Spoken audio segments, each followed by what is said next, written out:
Hello and welcome. I am your host, JP John Posh from the Two Man Power Trip. Of course, joining me is the former WCW and ECW World Tag Team Champion, one of the greatest minds and bookers ever in history of the business, the Games Master, the Taskmaster, the Devil himself, Mr. Kevin Sullivan. Kevin, how you doing today, sir? Good, JP. How are you, my friend? Doing good, doing good. I know he was in WCW, and we'll get into that in a second, but do you ever have a lot of dealings with him or speak to him a lot? I know you said maybe it was only a few times. Yeah, just a few. I mean, I talked to him when he was in WCW, but I mean, he was brand new. He was green. Very nice. What was your thoughts the last time? I think you said it was 2002-ish. What was your thoughts then?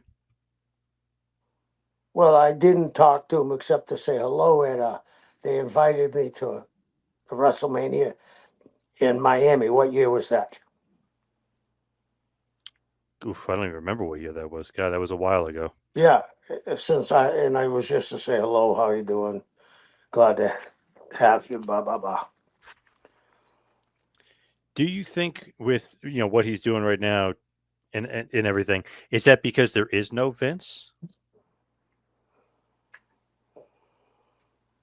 Uh, not this is not knowing and not seeing it, but it seems to me it's finally his turn, and there's no Vince looking over his shoulder, and doesn't seem to ever going to be again.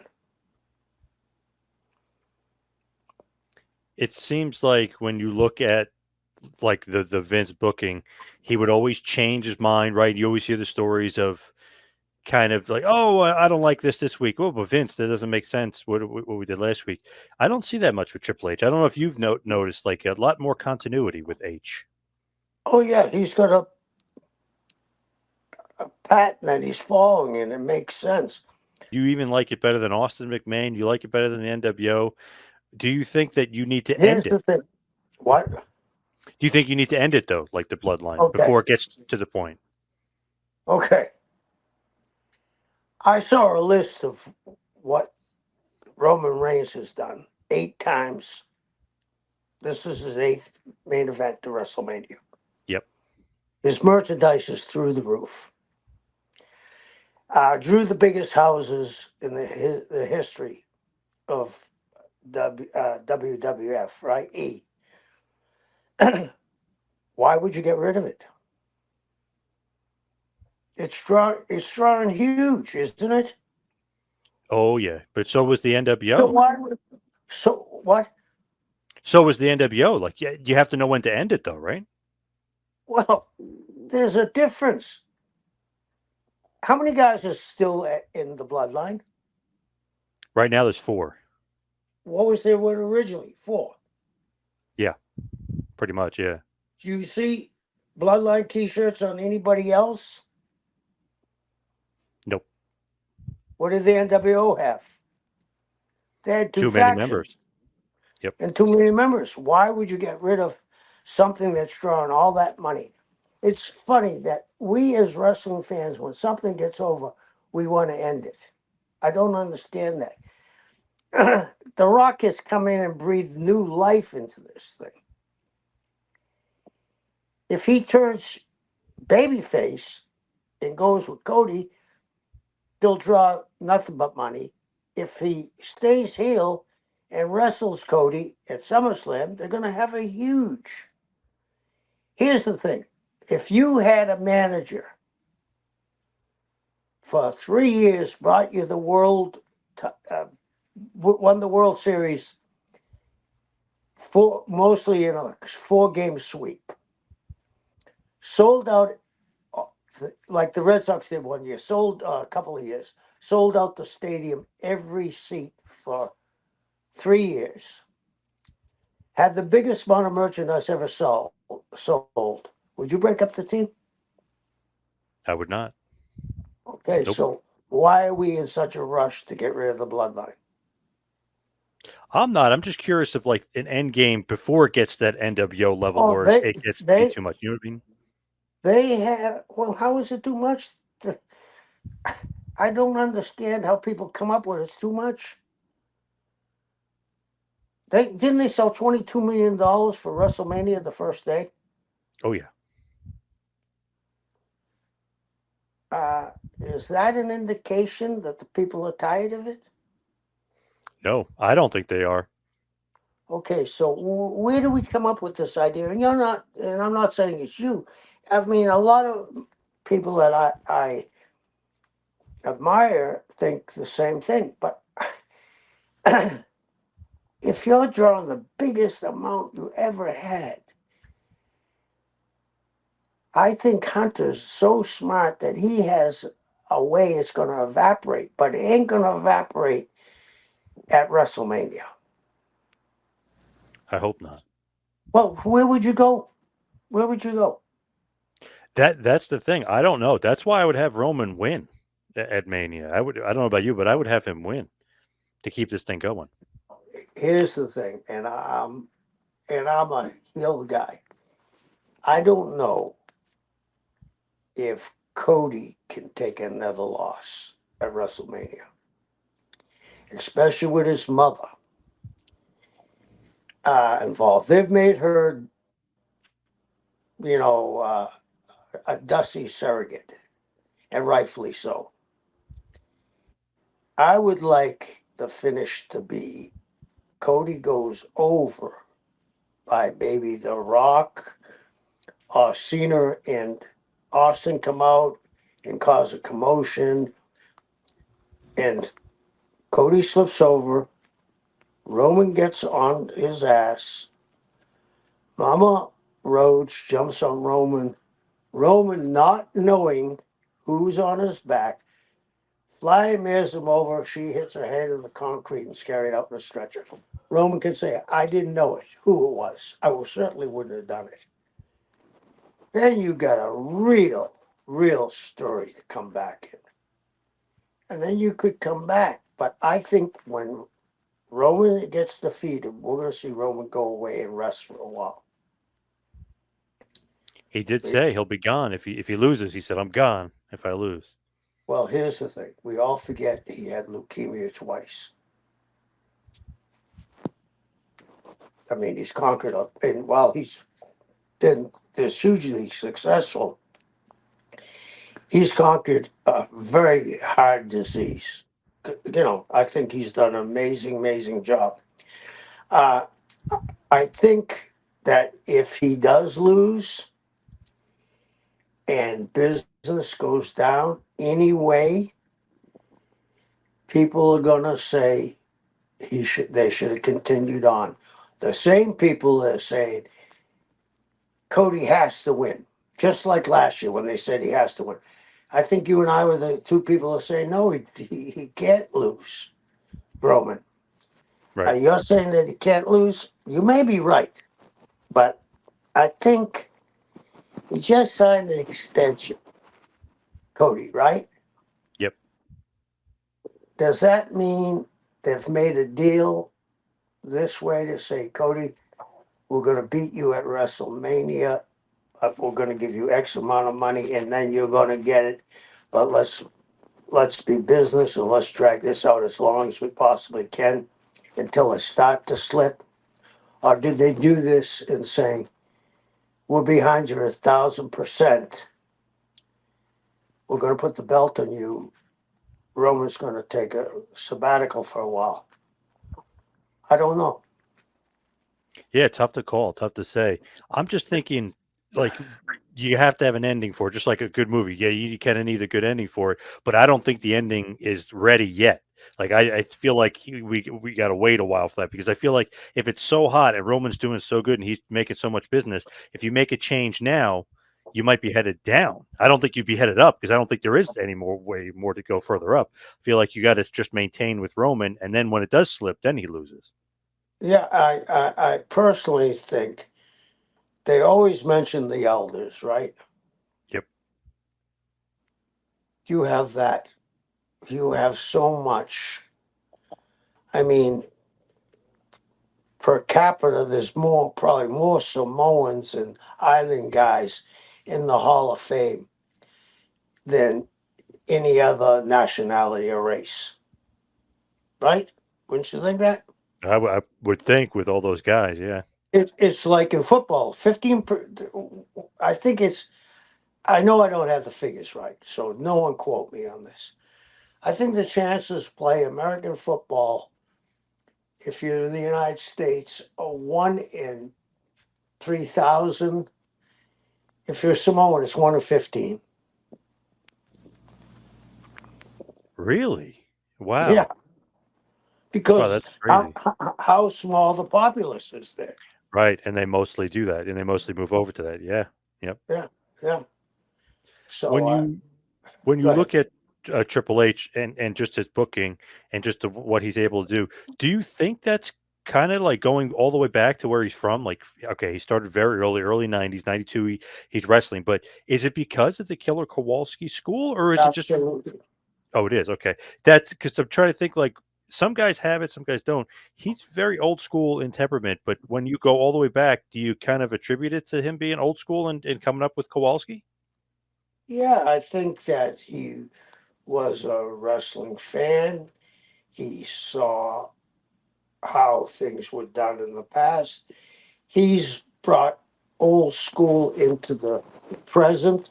He's gotten rid of the bullshit that the old school had, some moves. And now except for they did this angle and had it red hot with two slaps. Think about that. Their interviews became more like UFC interviews, didn't they? Yeah. When they're head to head against each other, there was no wrestling. I'll kill you and your dog too. I mean, come on, Yeah. And we got this thing where we all say when we ask a question, why did they do something? Well, it's just wrestling. There's none of that in their angle.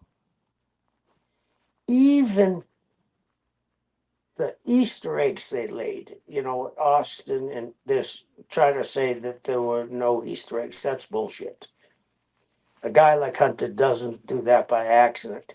And Right. then when uh, Rock is beating Cody, they say cut, and uh, Rock starts using the F word and goes on to a great interview like this ain't bullshit. Blur the lines. They're doing things that are remarkably well that we haven't seen before. That's why I say this is the greatest angle I've ever seen because they're doing things that haven't been done. When you go all the way back with H, with Kowalski and with his training and him coming up, I mean, obviously, I mean, he's an old school guy to the bone, but you do have to mix in old school with new school, right? Like booking wise in your mind, like you can't just all be old school, can't all be Oh, you new school. can't You have kind it of got all. to, No, yeah, yeah, absolutely. I didn't mean to interrupt you, but you can't have old school bullshit. But you can pull some of the shit that worked for long. See, I think where he's very good at it. Angles used to last a long time in territories if they got over. I mean, it wasn't uncommon for an angle to last 2 years in a small territory. We were back in the same towns every week. I mean, in Orlando, they would draw 16 to 20,000 people a month. Think of that. When there was no popular, and the building wasn't in Orlando, it was in Christmas, Florida, out in the boondocks. yep. But they ran, the angles for a year and a half, and they drew. So I think that's where Hunter's strong suit is, that he realizes an angle that is this good can run for as long as they feel. To me, it's as long as Steinfeld went out on top, right? Big time. Yeah. Okay. Do you remember the last episode? Yes. Okay.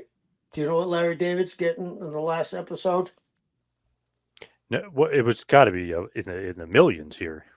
No. Do you know what's the premise of Larry David's Oh, last episode? Curb Your Could be Enthusiasm. a Thursday. Yeah, you know what it is? What, he's going to possibly go to jail in Atlanta, just like Seinfeld? Exactly. What will that bring? They can have a reunion. Right. Interesting. Yeah. Yeah, yeah. I mean, the you went to the hottest comedy acts of all times with the same finish.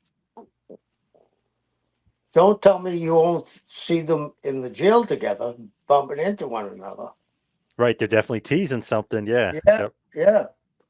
So I think that's where Hunter brings the new look in. I mean, he's done an incredible job. Plus, he has guys that he can call and ask. Hunter can call and ask Heartbreak Kid. He can call Kevin Nash. He can call uh, Sean Waltman. He can call Undertaker. He can call listen to Cody. He can listen to Roman. Certainly can listen to Paul Heyman. The Rock. He has an enormous amount of talent that really know what they're doing. Besides being great performers. When you go all the way back, like I was saying, with Killer Kowalski, that's obviously where Triple H started. That's really, his base, his training. He even was in Kowalski's IWF promotion, but he was Terra Ryzen at that point. Is that when you kind of saw him and got an eye on him and kind of got basically, hey, the gist of, hey, I think I could do something with this guy, or who brought I him into WCW? I I actually can't remember who brought him in. I didn't see him as terrorizing. He came in, but I saw that he had talent. He looked terrific. We kind of gave him a pretty squirrely gimmick. You know what I mean? And he we see. Here's the thing about very few people know the history of the business, right? When it goes back to the 50s and 60s, right? Would you say? Yep. Killer Kowalski was one of the greatest heels of all time, moneymakers. He was on top everywhere. You know, when he broke Buddy Rogers' leg, they used to build him as a climate to the NWA title, actually saying that he had claim to that title. He was the world champion in Boston. He was the world champion in Montreal, Toronto, world champion in Australia. This guy always worked on top, drew a lot of money. So I'm sure, and I happened to ride a kind of a lot when I was in for senior with Kowalski, and he told me great stories about how they had different angles. And when I was a kid, Kowalski was the champion in Boston. I mean, I was real young, but I remember him on TV. So I'm sure that he laid down the foundation of the history of the business football. And that's what he's doing so well. That's what he's doing so well. Blending, taking the very best of the old school stuff and making it new again. When you look at Terra Ryzen, obviously he doesn't stay Terra Ryzen for long. He becomes Jean Paul Levesque. Is that you changing him to the British gimmick and him becoming Jean Paul Levesque? And did you not like the Terra Ryzen name and gimmick? I didn't like the name, but I think there was for a while we had some kind of North Tower study group. I think they're the ones that came up with Jean Paul Levesque. I think they did it because, you know, he's French background, right? He's French, I would Hmm. assume, without Yep. knowing for sure, that he has his ethnicity would be French Canadian. He lives in New Hampshire, it's a stone throw away from Quebec. He has a French name, so I'm assuming, you know what I mean? So I'm sure when those panel of geniuses were looking at names for people. They said, "Oh, this is the perfect name." Did you see a lot of potential in him? Not really as far as giving him a new name, but just his wrestling ability and what he could do. Yeah, he looked like $1 million. He looked like an athlete. That gives him, for me, that gives him a heads up on most guys. And then when he hooked up with, the click, he learned a lot about business. And you don't hear too much negative things about him, even before he was boss. So, I mean, it's hard to go in a group of guys like the click, and everybody's knocking all of them except you. You know what I mean? So that gotta say something about him.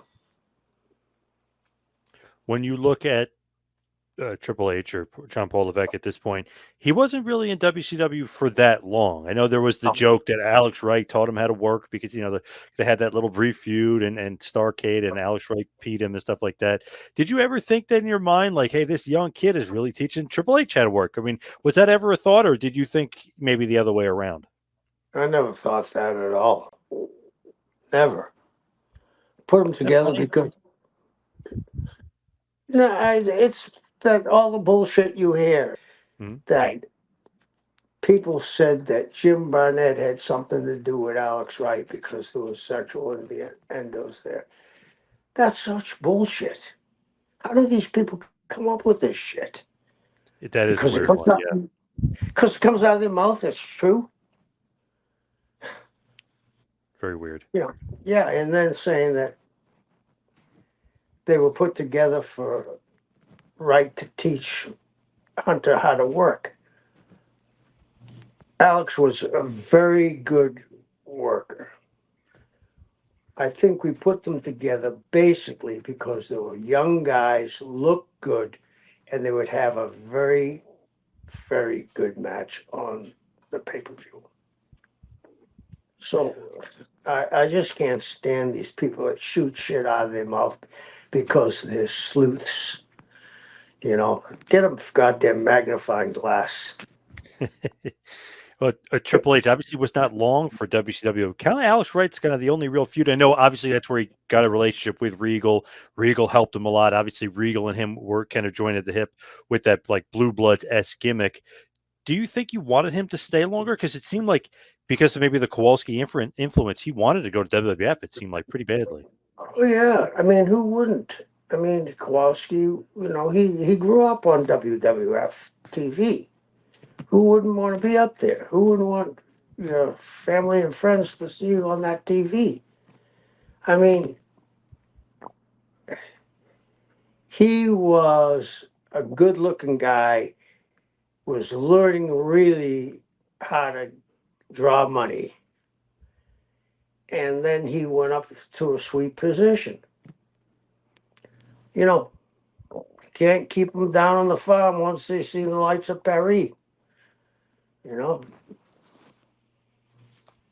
If you look at what's going on with him and him going to WWF, it seemed like he's a Northeast guy. He was destined for WWF. He always said that that's where he wanted to go because he wanted to create a character. He said with WCW, he could learn how to work and wrestle. So he wanted to go there first and kind of learn that side. But WWF, he wanted to go learn to become a character and really learn his craft as far as the sports entertainment aspect. Do you agree with that assertion from Triple H? well, if that's what he said, of course I agree with it. Why would he say it if it wasn't true? I'm It just just it just seems like that's like kind of obvious though when he says that, but some people disagree. But I feel like yes, you go to WWE, you probably learn how to work. WWF was like the king, or Vince is the king of like bringing a character out of the guy, really making everything you do important as far as the character is concerned. So let me ask you this: who are the people that disagree? I mean, do they know Hunter? Did he tell them that? Oh, Is these are there? just internet trolls, I'm sure, internet marks. Okay, Yeah. yeah. So I mean, this is again. I mean, this is like the political field today. You know what I mean? We're so divided, and people come up with these absurd conspiracy theories. You know, there's the birds are all robots. You've heard that one? Yeah, that's a weird one. Yeah, a little nutty, a little too nutty for me. Biden's robot. Yes, I've heard that one. Yep. I mean, you'd make a robot that could walk and talk, wouldn't you? Yes, yes, true. Okay, so how do they come up with this shit? I mean, Oh, I but with hit the Triple H, like. though, I do feel like he was just destined for WWF, just in general, just because he's a Northeast guy and Kowalski. I always That felt like he was kind of going to end up there anyway. you're absolutely right. That's the bottom line. He wants people. He grew up watching WWF. He was trained by Kowalski, who was a big star there. Wrestled Bruno hundreds of times. One of the only guys that Bruno ever put over in the middle of the ring, up in Montreal or Toronto. I think it was Montreal. I mean, their TV came into. Not only did WWF's TV come into New Hampshire, and I know about this because my brother lives in New Hampshire. The Montreal TV, they ran Vermont and a couple of towns in New Hampshire. So Paul knew what Kowalski was. So I hate these people that say, "Well, that's why he did. That is why he went." If he says that's why he went, that's the truth. This is Right. aggravates me. What do you think about him in WWF in general when he first gets there? And he's kind of with the clique, he's associating with them, but he's doing the hog pen matches with Henry Godwin. Like they're not doing much with him to start. What did you think about his first foray in WWF? Well, did you think they were going to put him on top? I'm sorry, what? Did you think they were going to put him on top when he first got there? No, no, no, no. Okay, so what did you think they were going to do with him? You got to build him up. You got to create the character. Well, obviously, Hunter Hearst Helmsley is going to be the gimmick. He's going to be a new character. So you got to Right. you got to build him up slowly, but you got to give him the character. Yeah, and you got to learn the character. So you start in the middle. At least he was in a program. Do you know what I mean? Where the good, bad, and different, he was learning the character. And putting him with the hog pen thing is good for his character because he's this stately, sophisticated guy, right? Yep. And then if you put him with a hillbilly that has a fucking that has a hog farm, Yes. yeah, Yes. The perfect foil, if you will. yeah. But you don't see that booking coming from Hunter in today's day and age. Right. And it's funny people make fun of the hog pen match and stuff, but Triple H was like winning most of these matches in this feud, So he wasn't necessarily. I know people like to say he was getting buried, but not really. It was just kind of par for the course back then for WWF. But they're building him up for sure. They were giving him a little bit of a push at first. Yeah, and people forget different eras, different things go over. At that time, the WWE was really overloaded with people, characters that were jobs. The repo man, the plumber, uh, the IRS agent. I mean, that was so far removed from wrestling. You couldn't get away from it, and you were hogtied to that gimmick. But Hunter's one of the few that broke out of it. How many years has it been since they've called him Hunter Hearst Helmsley? Right. It's been a while. He kind of smartly, because when he originally got there, they were thinking about naming him as something like Reginald DuPont Helmsley or some like corny name. And he said, no, let's make it three letters together because that would make more sense and easier to say and easier to hate me. Hunter Hearst Helmsley, like it just sounds better. So then you obviously Triple H and even Jim Ross in commentary used to call him Triple H. And it kind of just stuck like that. And he became Triple H, which is, obviously what everybody calls him today, Papa H or Triple H. And do you know that Helmsley, why they chose Helmsley? I think because it sounds like rich and it sounds It like is rich. The woman that they put in prison for owning, what's the big hotel where Harry's Bar is? The Ritz? Oh, okay. I never even really thought. I thought it just sounds rich. I didn't realize No, it's actually a person. Yeah. yeah, and the other one was the guy that was the heir to AP&P. Do you remember those grocery stores? Yeah. Oh, yeah. Was Helmsley. Oh, okay. I mean, So it fits. I mean, it makes sense. It does. yeah, so people, especially in the Northeast, would know that name. Do you know what I mean? Yep. Yeah,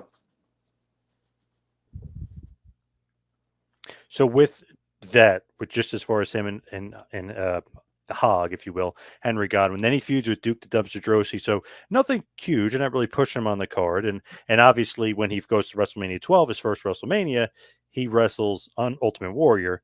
And Ultimate Warrior's return match. And as the old story goes, they thought it was going 10 minutes. Warrior goes, nah, let's just basically go 5 minutes. Or no, not even. Let's go less than 2 minutes. three. You're right. Yeah. It's like, okay, you're going to hit your finish. I'm going to kick out, and then I'm going to squash you and hit my finish. And it's over. So it's a real short match, and Warrior squashes him at Mania. Obviously, it doesn't hurt him in the long run, but when it happened, were you thinking like, whoa, what the hell? Warrior just returned back and just squashed one of the young talents here in WWF. What would you do? Warriors returning. He's the guy beat Hogan. You know his limitations as a worker. Is he going to go 15 minutes with the kid? No, definitely not. Is WrestleMania to show at that period? It wasn't to show the best talent or the best young talent. It was to reinforce superheroes, correct? Yes. So what would you do? At that point, to be honest, it kind of made sense. Like we got to make Warrior look good, right? And just Absolutely, it's first day back. and Triple H can recover, eventually. Yeah, yeah. So then the click thing happens at Madison Square Garden, the curtain call, if you will. Triple H, Razor Ramon, Diesel, Shawn Michaels. Michaels is the champ. He's staying there, and obviously Diesel and Hall are going to, and Scott Hall and Kevin Nash, excuse me, are going to become your property. They're going to be WCW guys. So Triple H is said to become the guy that's kind of the guy who's going to get the heat. And infamously, Vince said to him, "You're going to, eat shit and like it, pal. And you're not going to get a push. And you were supposed to win the King of the Ring, but now we're going to let Steve Austin win the King of the Ring."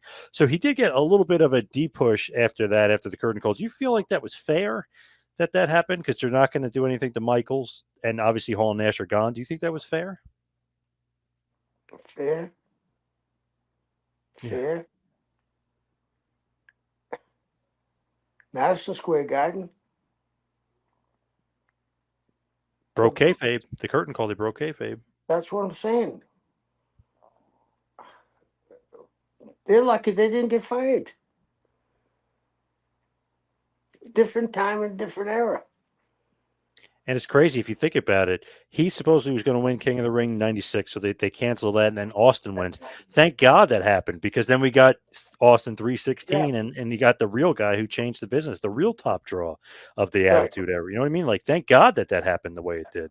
Yeah, and what else would you have done? And here's the other thing that nobody brings up.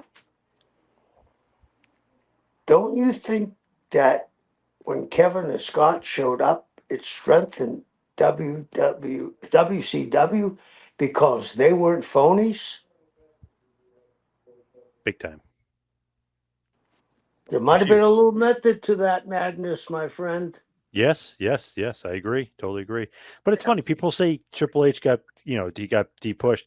Not for long because, okay, he doesn't win King of the Ring, which turns out to be a good thing. But by October, he's managed by Mr. Perfect and he's the Intercontinental Champion. So it's not like he's totally, getting destroyed here. He was getting back to where he should have been in Intercontinental title run, getting a push and building towards the main event kind of thing. So I felt like that didn't last long, him getting the quote unquote deep push and eating shit and stuff like that.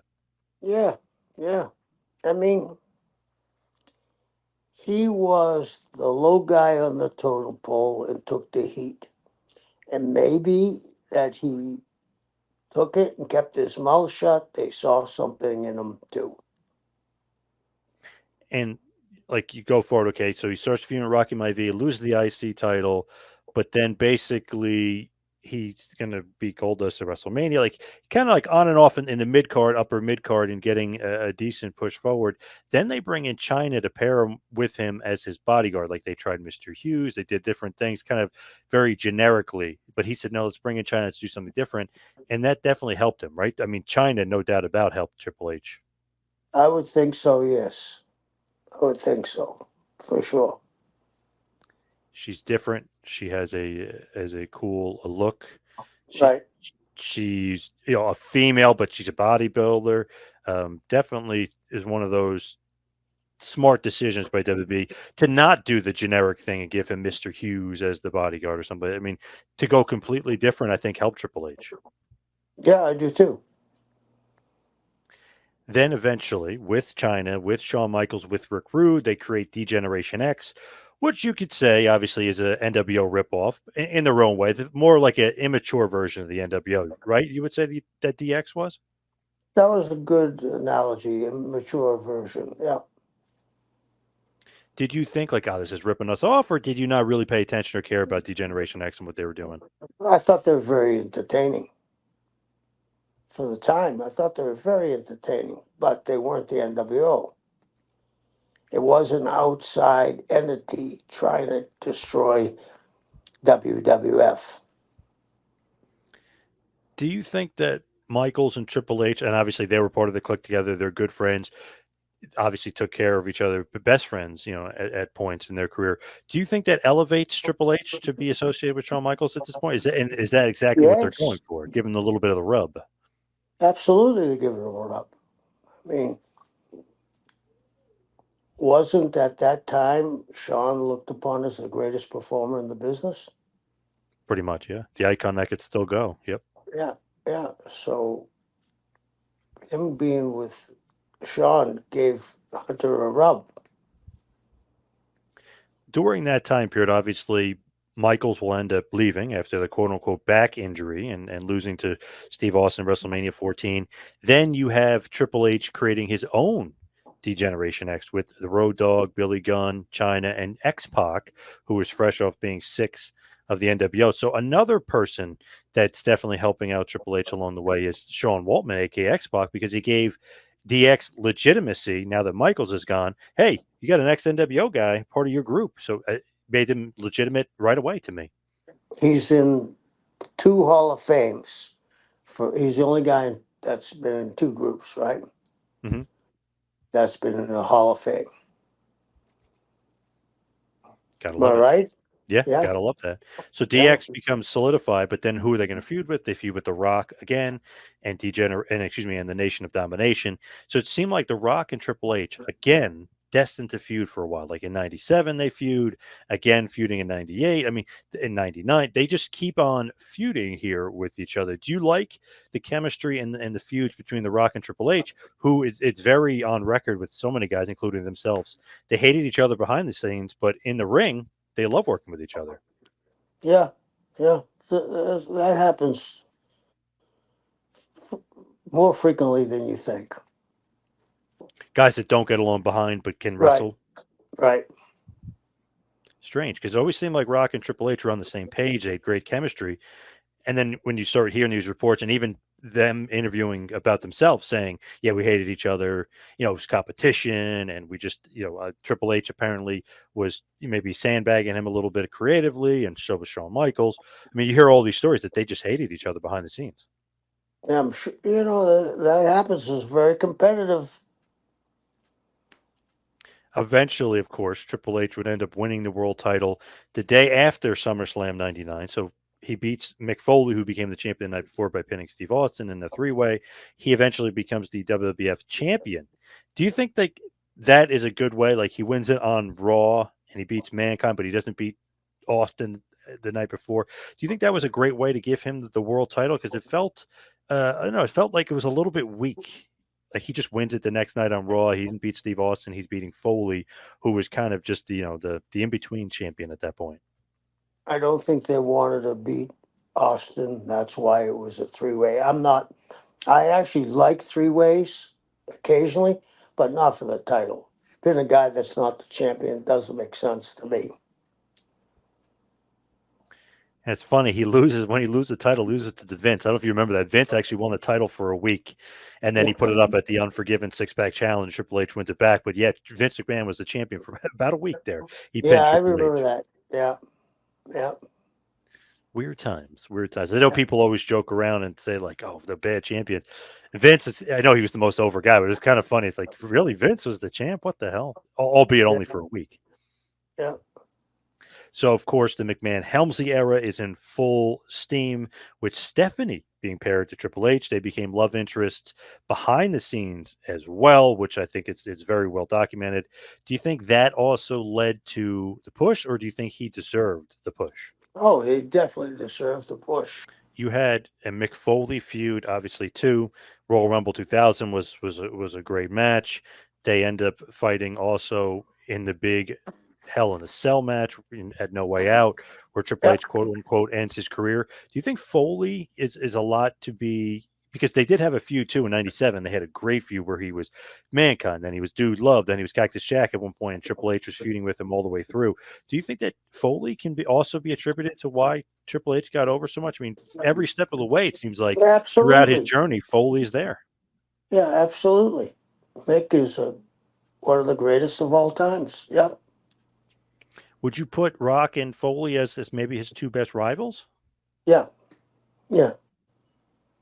Definitely the guys he worked the most, that's for sure. Yeah. Now, Yeah. Cornette always says, he's the champ, right? I mean, he even wins at WrestleMania 2000 in that four way. He ends up pinning Rock to end it, thanks to Vince.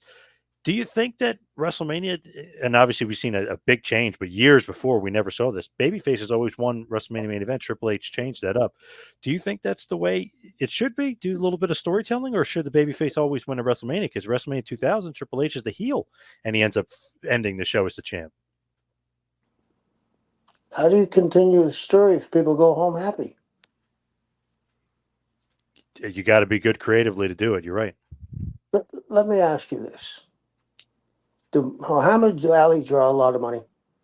Oh yeah, He was a heel. yes, Was Mike Tyson a heel? big time. Yeah, Were the Patriots heels? yes, Were especially the after they Yankees? started winning it. Yeah, Yep, were the Yankees heels? yep. You got to get heat. It's this simple, JP. It's this simple. You and I are in a car. We're driving down the street here in Florida. We go by Oakland Park, and there's a couple of people sitting having uh, a picnic. Are we going to stop to look at them? Yeah, No, true. no. Well, no, I mean no, but yeah, Yeah, yep, yeah. true. But if we're driving down the same street by the same park and there's a fist fight going on, we're going to pull over and watch it. Yes, yep. So what's the difference? Heat? Of course, of course. The thing is with him is he was never quote unquote the guy. I mean, he's the heel working with the guy who was Austin at one point, and they did have a feud. He was the heel working with The Rock, who's the guy. Do you think that? Because Cornette always says that he was the guy that worked with the guy. You don't necessarily have to be the guy, but he's saying he was never the guy. I kind of agree with, well, not kind of, I definitely agree with Cornette's assessment. Well, if he wasn't the guy, he was damn close, and that's good enough for me. That when you write down the guy's name, the first name that comes up is Hunter. That says if he ain't the guy, it's close enough for me. With him, obviously, he had many good WrestleMania matches and WrestleMania moments. The Undertaker match, WrestleMania 17, is great. But when he wrestles Chris Jericho WrestleMania 18, after his injury, he comes back. That's one of those things where apparently he kind of petitioned, like, hey, this is the undisputed title. I should be in the main event against Jericho. Now, I just saw an interview with him where he goes, oh, no, Rock versus Hogan should have been the main event. Changing his tune now because, in hindsight, obviously he was dead wrong that they shouldn't have. Right. Do you think that sometimes him thinking, oh, I should be the main event, sometimes you need to move over to the side when you have a bigger match? Do you think that that's the way it goes, or do you think the title should always be like? Was he right at the time saying, "Oh, we're wrestling for the Yes, title; it should be the main event," yeah. The title is the main event. I don't. even over Rock Hogan? What's the most important thing in any sport? Winning the title. That night, though, that crowd could have cared less Uh, about Triple H. It was all about Rock and Hogan. yeah, and here's the thing: Hogan and Rock were the main event. It didn't matter what came afterwards; they were leaving the building. Yeah, literally, and people did leave after the match. Yeah, Yeah, that's what I'm even though it was saying. 2 minutes on after that. Yep, yep. Right, right. So I'm meaning to say that it just feels like Triple H as a heel worked a lot better than Triple H as a face. For whatever reason, I feel like he just got over. Do you think he's just more of a natural heel? Yeah, without question. He's a big Because guy. when he He's a good-looking guy. He's a cocky guy. He's a better heel than babyface. because eventually he starts up Evolution with Orton, Batista, and Flair, and he becomes like the Ric Flair, kind of the leader of the Four Horsemen. And I feel like that Right. fit him. Like that seemed like that was him to a T. I feel like that was kind of more fitting for him. Right. But you know, he had been there a long time. He become the wise sage, so he was good for that. Great Pete, can we wind this up a little? I gotta Yeah. go do something. Okay. It was So good, Bubba. so Triple H obviously would be known of burying some guys, if you will, throughout his career, but he would always kind of be near or at the top of the card in his run, whether he feuded with Scott Steiner or Goldberg or Booker T or Shawn Michaels again with a big feud, Chris Benoit, Chris Jericho. He was always at the top of the card. Do you think that that's like worthy, or he should have always been at the top of the card? Whether maybe feuding with the Undertaker again for the Absolutely. rest of WrestleMania? Absolutely. Deserving. Absolutely. You're saying deserving? Yeah, absolutely. He matched up with those guys incredibly well. He looked like an athlete. He performed great. Uh, and like I said, his name was always across, as Jimmy Cornette says, the guy. Well, if he ain't the guy, he's damn close, and he deserves all the accolades he got. And now, especially, we all should be thanking him for what he's produced. Do you think that a guy, I know obviously you were a booker and you were on top in several different territories. Do you think the fact that he was on top as a wrestler, that actually helps you book? Or do you think that's not necessarily a prerequisite of being a booker? It's not a prerequisite, but it does help. It does help, without question. Now, he has done a lot of main events, like even WrestleMania 32, WrestleMania main evented against Roman Reigns. He's had a lot of WrestleMania main events. I believe it's 6 or 7 to my knowledge of my count. Roman Reigns is going to pass him, and obviously Hogan is the all-time leader of WrestleMania main events. Is that No, surprising? But is that no, surprising? the all time leader is Roman Reigns right now. It's going to be, yeah, yep. It's No, going to it be, is yeah. now. He's 7. No, Hogan had 8 main events. Huh. Okay. Yes, so he'll tie them on. I Okay. don't count night 1 as a main event, but WWE does. So they'll count it. He'll Yeah. say eight on that, and when he does Cody Rhodes, that's 9. Okay. So then Yeah. he beats Hogan. So he's number 1. But are you Yeah. surprised Triple H is in that category? Because he's not the quote unquote the man. Austin was the man. Hogan was the man. Like, you know what I mean? Are you surprised he had that many main events? Yeah, he wrestled the man. I mean, to me, he was one of the guys. He was one of the guys. That's like saying Shawn Michaels wasn't the man. What's his legacy, though? It's going to end up being one of the smartest guys in the history of the business. I can hear them screaming already in Smith Falls. They knew July 15th. They thought he was gone. But just like anything else, he has risen and risen with more power, more destructive force. The only thing I worry about in Smith Falls, who's got the cojones to get in the ring with the Blood Hunter? Tonight, 2 people fall and may not get up for a while. They were destroyed, they were taken apart, and this is just a warm-up. July 15th, Smith Falls. I'm gonna let him go, 100%.